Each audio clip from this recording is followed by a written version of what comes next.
Bom dia. Então, nesse capítulo, vamos nos interessar em particular nas forças que acontecem dentro de vigas, ok? Até agora, o nosso foco sempre foi nas forças externas que atuam sobre o corpo, o que permite que leva esse corpo ao equilíbrio. Agora, nesse capítulo em particular, o nosso interesse será as forças internas. O que são essas forças internas? São aquelas que mantêm unidas as diferentes partes do corpo. Senão o corpo poderia se desfazer, ok? Agora, graças a essas forças internas, o corpo ele fica unido. Essas forças internas elas podem produzir vários tipos de deformações, entre as quais tração, compressão, cesariamento e flexão. E a gente vai ver nesse capítulo mais em detalhe o cesariamento e a flexão. Então, em primeiro lugar, vamos tentar entender de onde que surgem essas forças internas nos elementos. E para isso, a gente vai pegar o elemento mais simples, é equilíbrio, que é uma barra reta. E o mais simples é que ele esteja submetido a duas forças externas. A gente sabe que para estar em equilíbrio, essas duas forças têm que compartilhar a mesma linha de ação. Então, a gente está assim. A ideia é determinar, estudar, analisar quais são as forças internas dentro desse corpo, dentro desse elemento, que permitem manter coeso esse elemento. Então, para isso, a gente vai fazer um corte virtual em um ponto interno C, tá bom? Então, você escolhe um lugar, você imagina aqui ó, um corte, e a gente vai destacar os dois elementos, CB e AC. Dois pedaços. Aí você bota lateralmente assim, tá bom? Esse aí é um corte virtual. O que acontece? Se a barra estiver em equilíbrio, a barra B inteira, necessariamente qualquer parte, qualquer elemento dessa barra também está em equilíbrio. E em particular, esses dois elementos que a gente destacou. Okay? AC está em equilíbrio e CB está em equilíbrio. E a gente vai analisar justamente esses equilíbrios. Para AC estar em equilíbrio, se a gente só tivesse essa força, não ia acontecer. Então, necessariamente, a gente tem que ter essa força F atuando sobre a porção, o elemento AC. Okay? Essa força F é uma força, portanto, é uma interação entre o quê? Entre o elemento AC e o elemento BC. Então, é o elemento BC que interage com a B produzindo essa força, que permite que o segmento, o elemento AC, ele esteja em equilíbrio. Então, é bem uma força interna entre duas partes do corpo. E a gente tem a mesma coisa, né, de maneira idêntica ou análoga, na parte no segmento BC, na parte BC, a gente tem que ter essa força aí. Então, essas duas forças, essas forças internas, na verdade, correspondem a um par de ação-reação. BC faz sobre AC e AC em reação faz sobre BC. Para o corpo estar em equilíbrio e coeso. Qual tipo de força interna é produzida? Aqui a gente vê com uma força que vai se chamar uma força axial, ok? Ao longo do eixo aqui. E nesse caso, é uma força de tração. Então, uma força interna axial de tração. Agora, se você, ao invés de ter a força naquele sentido, as forças externas, você mudar o sentido das forças externas, o que acontece? Cortando aqui, a gente vê que também muda o sentido das forças internas. As forças internas ainda são axiais, mas elas são de compressão. Então, aqui um grande destaque para vocês entenderem, que é muito importante. As forças internas, elas dependem, elas são produzidas a partir das forças externas que agem sobre o corpo. Se você muda as forças externas, necessariamente as forças internas também vão modificar. Outra maneira de dizer, as forças internas se adequam às cargas ou às forças externas atuando sobre o corpo para ele ficar coeso. Tá bom? Então, sempre uma das primeiras coisas que a gente vai ter que fazer é determinar essas forças externas, porque delas dependem as forças internas. Bom, agora vamos considerar um caso mais complexo, onde a gente tem mais que duas forças externas atuando no corpo. E a gente vai pegar esse exemplo, que está em equilíbrio, tá bom? Então a gente tem essa estrutura em equilíbrio, e a gente vai analisar mais especificamente a coluna AD. Então, como a gente acabou de falar, as forças internas dependem das forças externas. Então, a primeira coisa para fazer é o diagrama de corpo livre. onde a gente coloca todas as forças que atuam sobre esse elemento AD.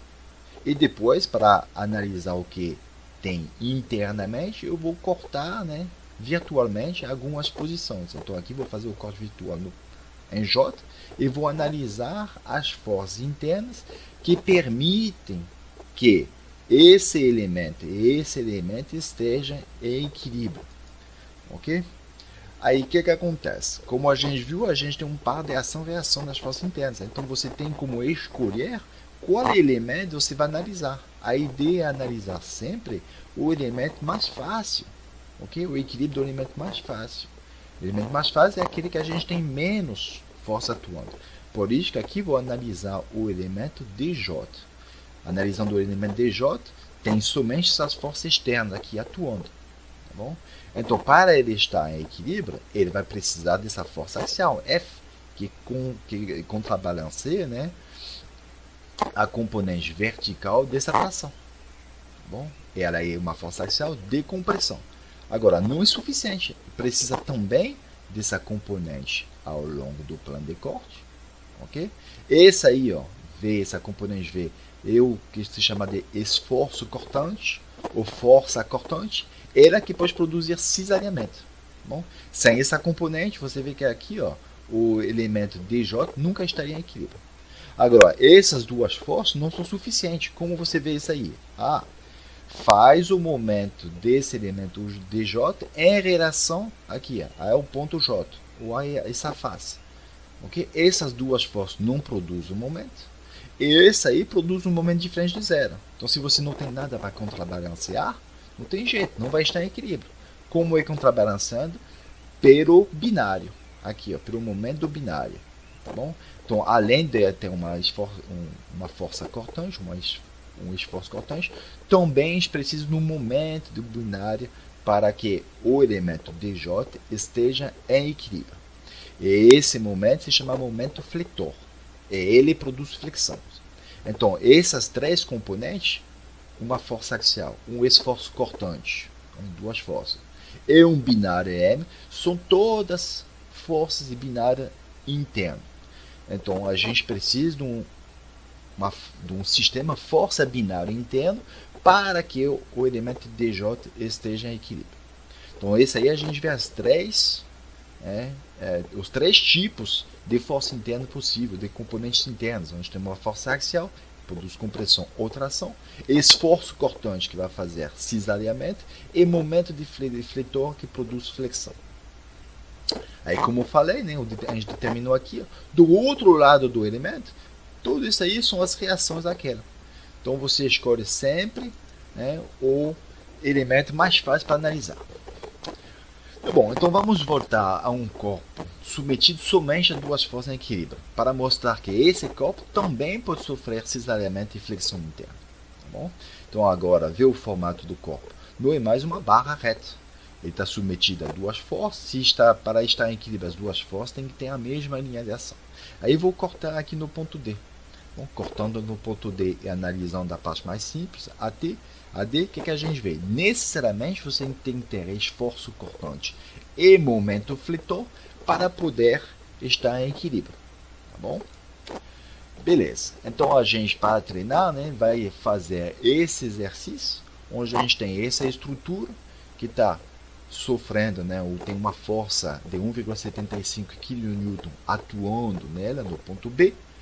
O ângulo que eu peço para você quando vai ser zero, então vai ser uma força horizontal aqui, tá bom? Mas para treinar você pode também botar uma outra componente. Ele está em equilíbrio. O que é pedido, solicitado, é determinar as forças internas, né? O sistema força binária interno no ponto J. Então vou resolver esse exercício em um vídeo separado, mas vocês podem tentar fazer e colocar em comentário as suas respostas. Para isso, o que a gente vai fazer? Primeiro, como eu falei, as forças internas dependem das forças externas. Então, a primeira etapa sempre é determinar todas as forças externas atuando sobre o corpo. Aqui nesse caso vai ser o quê? As reações nos vínculos. Uma vez que você fez isso, você pode cortar virtualmente no ponto que lhe interessa, escolher o elemento mais fácil, mais adequado para você analisar o equilíbrio, Ok? Para estar em equilíbrio, necessariamente você vai ter aqui algumas condições, algumas forças internas. Você aplica as condições de equilíbrio, como a gente viu anteriormente, para encontrar esse esforço cortante, essa força axial e esse momento do binário, momento fletor. Bom, agora vamos ver especificamente o caso das vigas. Primeiro, o que são vigas? Uma viga é um elemento estrutural projetado para suportar cargas aplicadas nela. Okay? Essas cargas podem ser concentradas ou locais, pontuais, ou também distribuídas. Se todas as cargas são perpendiculares à viga, tá bom? Ao eixo da viga, elas vão provocar somente cesariamente flexão dentro da viga.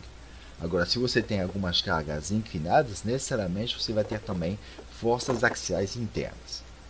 Aqui a gente só vai se preocupar com cargas perpendiculares.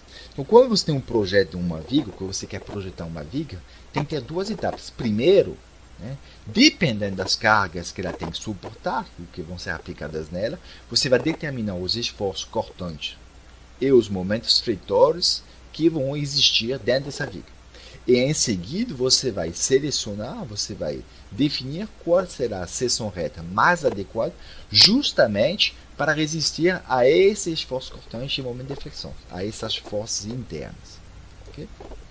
Bom, vamos considerar uma viga simples para começar a analisar o esforço cortante e o momento fletor dentro dessa viga. Então, pegou uma viga aí que se chama simplesmente apoiada, então, desse jeito, e tem várias cargas atuando sobre a viga, distribuídas e pontuais ou concentradas.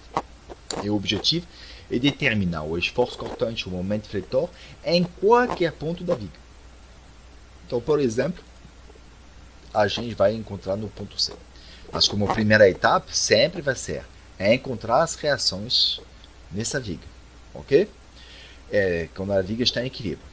Aqui, nesse vínculo, a gente poderia ter uma componente horizontal, mas como todas as cargas são verticais, a gente já sabe que essa componente vai ser nula. Então, só representei a componente vertical aqui e aqui também. Em segunda etapa, a gente vai cortar essa viga nos pontos de interesse. Okay? Aqui, por exemplo, em C.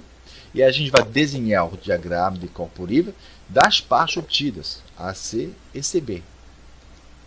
Então, aqui a gente tem AC, CB. Tá bom?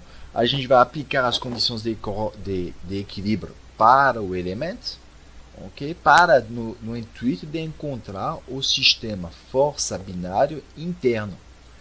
O esforço cortante, okay? Vai ser a força que é necessário para estar em equilíbrio, e o momento do binário vai ser o momento fletor M. No intuito de não se confundir nos sentidos dos esforços e momento, por quê? Porque de um lado e do outro lado você vê que os sentidos são opostos. E o par de ação-reação. Então, se você falar o esforço cortante para baixo de 10 kN, mas em relação ao quê? Esse sentido, esse lado ou esse lado? Bom, então, para justamente não se confundir, sempre a ideia é criar uma convenção de sinal. Essa convenção de sinal vai nos permitir também, além disso, desenhar diagramas, porque só vai precisar dar como informação um número, uma noção escalar. E a convenção de sinal é essa aí. Então, quando a gente está desse lado, o esforço cortante para baixo e o momento fletor nesse sentido, eles são positivos. Quando a gente está olhando desse lado, e que o elemento interno é aqui, o esforço cortante para cima, o momento fletor nesse sentido, é positivo. Então, essa aí é a convenção do sinal positivo. Uma outra maneira de enxergar essa convenção é através desses desenhos. Agora, o ressalvo que tem que ter é esse aí, esses desenhos são relacionados às forças externas. Então, esses aí são as forças internas. Então, a ideia é o seguinte: o esforço cortante será positivo quando as forças externas elas tendem a produzir um cesariamento ou a cesarial à viga dessa forma. Ok? Elas tendem, não acontece. Justamente para não acontecer, tem as forças internas. E aí, nesse caso, o momento fletor será positivo quando os momentos, né, as forças externas, elas tendem a flexionar a viga dessa forma. Ok? Eu prefiro que vocês desenhem sempre aqui. Ó. Essa é a convenção de sinal que a gente vai utilizar. Tá bom? Então, essa é relacionada às forças internas, forças em momentos internos. Bom, qual será a metodologia para analisar as forças internas? Quando você faz o corte, você desenha o sistema força binária, então, esforço cortante, momento fletor, seguida a convenção de sinal positivo. Okay? Então, se você cortou nesse sentido, você faz o desenho assim. Nesse sentido, faz aqui. Ou, juntando a informação aqui, ó, esse aí que você tem que aprender. Então, essa é a convenção de sinal positivo. Então, você faz o diagrama de corpo livre, utilizando essa convenção de positivo. Aí o que acontece? Ao resolver o equilíbrio, o sinal que você vai obter no resultado vai informar o real sentido do esforço cortante de momento fletor. Então imagine que você escolheu isso aí, ó. Tá bom? Que você está botando assim, ó. Você botou assim, você encontra V negativo, quer dizer que na verdade o esforço cortante ele aponta para cima. Ok?